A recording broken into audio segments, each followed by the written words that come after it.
Welcome back to the Zero State of Mind, where we dive deeper into the forces shaping the world we think we know. In part 1, we explored the concept of living in a system that controls us, limits us, and keeps us from realizing our full potential. But today, we need to answer one crucial question. How did we get programmed in the first place? What if we told you that everything you've been taught, from school to the media, even to your spiritual beliefs, has been carefully designed to keep you locked in a certain way of thinking? And what if the so-called awakenings we see today are actually part of that same programming? Let's untangle the truth behind it all. Let's start with education, the system that claims to shape the minds of the future. We're told from a young age that school is the path to success, to knowledge, and to a better life. But take a closer look. The education system doesn't teach us to think critically. It teaches us to memorize and regurgitate information. It molds us to follow orders, to stay within the lines, and to trust the authority figures placed before us. This system wasn't built to create thinkers. It was built to create workers, followers, individuals who fit neatly into the framework of the society's status quo. Think about it. When was the last time you were encouraged to question the very foundation of what you're being taught? History, science, mathematics. These are presented as absolute truths, unchallenged and unquestionable. But what if much of this is simply a version of the truth curated and controlled by those in power? Take history, for instance.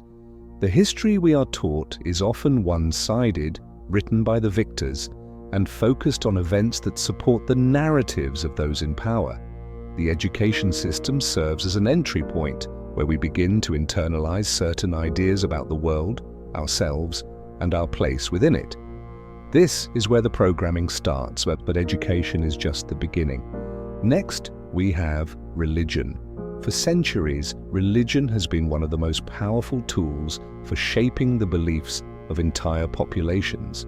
It provides a sense of purpose, hope, and meaning, but it also instills fear, obedience, and conformity. Many religious institutions emphasize hierarchy, authority, and dogma, demanding adherence to a prescribed set of beliefs and practices. But are these practices truly about spiritual enlightenment, or are they designed to keep you within a specific framework of thought? Consider this. How many religious doctrines encourage followers to look outside the teachings they've been given? How many promote true freedom of thought or the pursuit of personal, unmediated spiritual experiences? More often than not, religions operate by creating strict rules about morality, behavior, and belief, encouraging conformity and discouraging deviation. Even in modern times, as new spiritual movements emerge, we see a similar pattern. Many so-called awakenings promise liberation, but they often bring with them another set of beliefs, another set of structures to adhere to. Could these new movements be part of the same programming?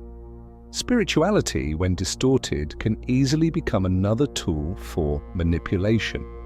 It offers the illusion of escape while subtly reinforcing the same mental cages. And what about government? The system that rules our lives, creates our laws, and governs our freedoms, or at least the illusion of them. Governments have always sought control over the masses, whether through force, laws, or psychological manipulation. The idea of the social contract is built on the premise that we give up certain freedoms in exchange for safety and order. But who truly benefits from this arrangement? Governments craft the rules of the game. They tell us what is acceptable, what is legal, and what isn't. And when people step outside of those rules, they are punished. But these rules are not just physical, they are mental. We are conditioned to believe that without the government's control, chaos would ensue. The fear of instability and disorder keeps people obedient, compliant, and trusting of the system. And then there's the media, the megaphone of the system. The media has the power to shape public opinion, to tell you what to care about, and to decide what is important. But media doesn't just report the news, it creates it. It sets the narrative. And in doing so, it programs the collective mind. And from the entertainment we consume to the news we watch, we're being subtly influenced. Media companies, driven by hidden agendas, tell us what is right, what is wrong, and how we should live our lives. In this way, the media reinforces the programming that started with education, deepened through religion, and solidified through government. In recent years, we've seen an explosion of spiritual trends, movements that promise personal freedom, awakening, and higher consciousness. But here's the critical question. Are these awakenings real, or are they just another layer of control? And think about the way many modern spiritual movements operate. They often come with a leader, a guru, or a central figure who promises to guide followers to a higher plane of existence. They offer books, courses, and memberships, often for a price.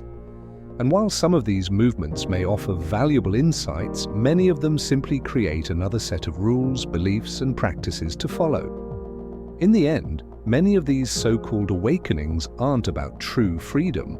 They're about exchanging one set of mental chains for another. The illusion of enlightenment keeps people complacent, content in the belief that they've escaped the system, when in reality, they've simply found a new version of it. So how do we escape this intricate web of control? The first step is awareness, recognizing that we are programmed.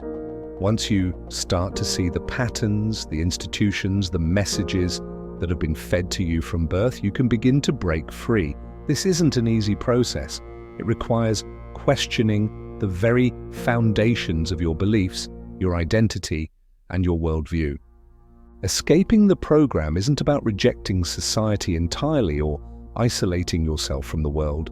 It's about awareness. It's about understanding the systems that seek to control your mind and soul and refusing to be a passive participant in them. Once you see the system for what it is, you can begin to take back control.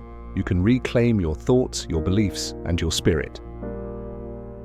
But we're just scratching the surface. The programming goes much deeper than we think, and that's it.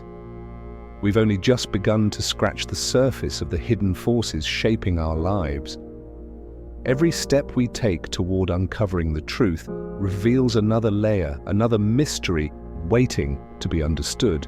But here's the thing, what we've explored so far is just the beginning. As you start questioning the world around you, more pieces of the puzzle will begin to fall into place. But some pieces, well, they might change the way you see everything. So now, the question isn't what you'll discover next, but whether you're ready to keep going, ready to dive deeper, question more, and uncover truths that may be harder to accept than the illusions we've lived in for so long. Stay curious, stay aware, and remember, sometimes the answers we seek are hiding in plain sight. This is the zero state of mind. Until next time.